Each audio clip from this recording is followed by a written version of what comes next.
Lauri Markkanen linked with the Kings again.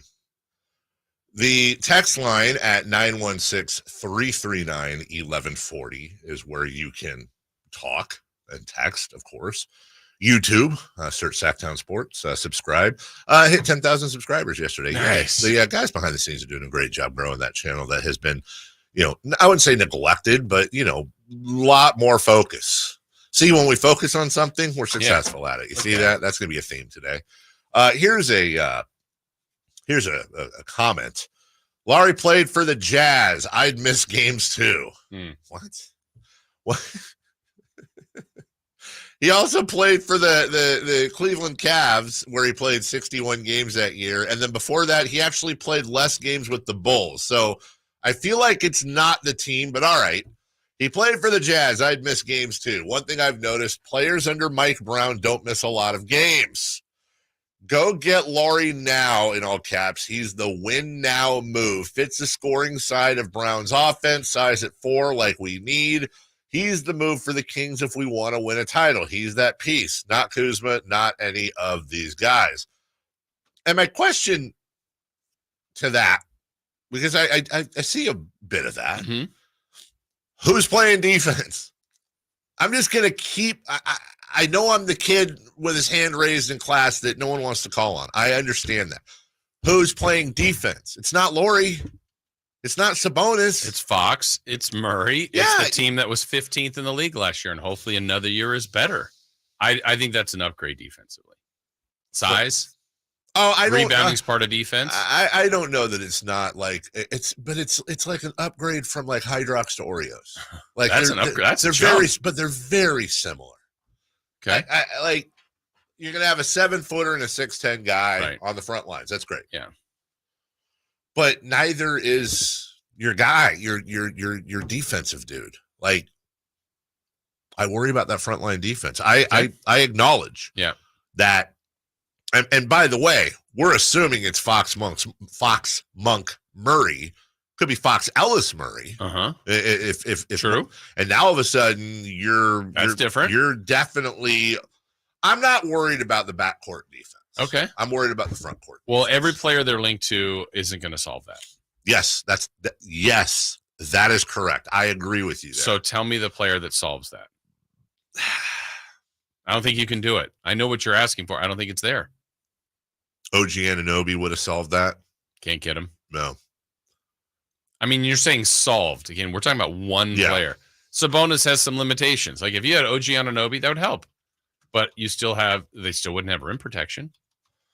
No, they would not. And the only way they're going to get rim, there's two ways they get rim protection. Number one, move Sabonis to the 4 and grab themselves a goal.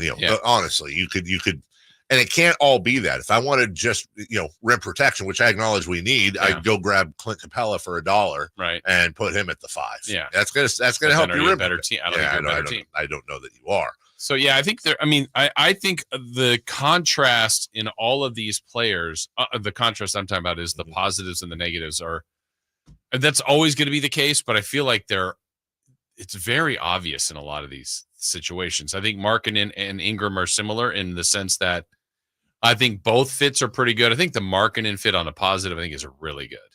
I really like the fit as far as what he would mean, a stretch big, and more size, especially if you kept Keegan. I could see a lot of the positives.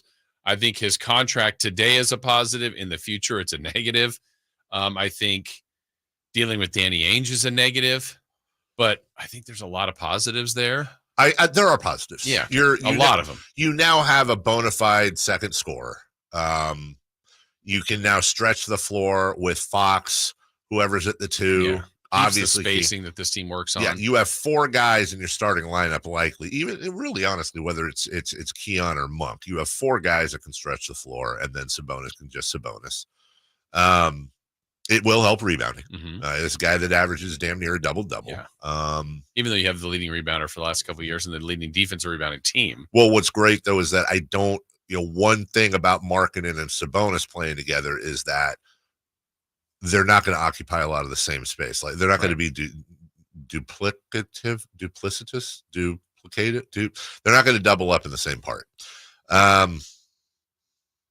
Brooke Lopez Just you asked me for some names, so now I'm bringing it up. Jared Allen. I still love that Fox and Sabonis both got all defensive votes, by the way. And I wouldn't be surprised if Keegan did in the future. Jaren Jackson. Really wanted to see what DeJounte Murray would do on this team. Bring back Miles Turner. Well, you think he could work with some? Yes. Yeah. I think that's totally overplayed. They did fine. They did just fine. They can't play together, Jason. Exactly. The other thing with Markkanen is this. Again, we talked about it earlier, that you're acquiring a max player if you get what you want. Right. If you get, that's best case scenario is you give him the max next year and he re-signs with the Kings. Obviously, there's that worry that you've got Fox and Sabonis right now. You then move on. You bring in Markkanen, who will be great this year, salary-wise.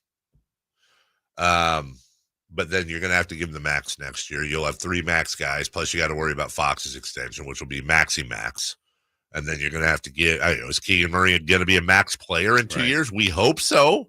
Let me put it this way. You can't say, well, you can't count Keegan as a max player and also be dead set against trading him at all costs. Right.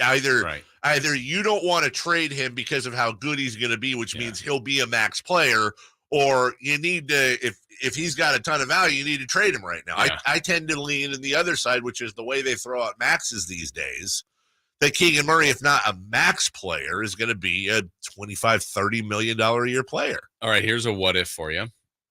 Who are let's give it Kuzma, Markkanen, Levine, Ingram. Those are the main 4 they've been linked to, right? Yep. Do you have 2 favorites? Your top 2, your rankings. Well, I have one that's easy. Okay. We'll put the one. Who's the one? Kuzma. Okay. Kuzma would be number 1. Okay.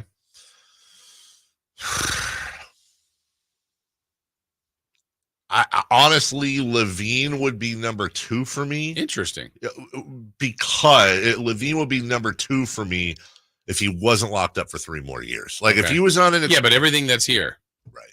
If he was on an expiring deal, he would be. So now it comes Ingram. God dang it. It's between Ingram and Markkanen, and what's giving me pause. So I'm trying to just run through the gamut here. They're both going to be max guys next year, number 1. I think Markkanen fits more of a role on this team. It just player for player Markkanen, I think, would be a significantly better acquisition than Brandon Ingram. Okay. But now, it's like I'm assigning it's like American Idol. Like I'm assigning a point total to each. So like for contract, they score the one that might push Ingram over the top, again, I don't know, is what is the cost? I believe Markkanen is going to cost significantly more than Ingram as far as trade capital. Okay, so I guess I should ask you the question. So I was hoping you give me the 2, but let's go with this thought. Yeah.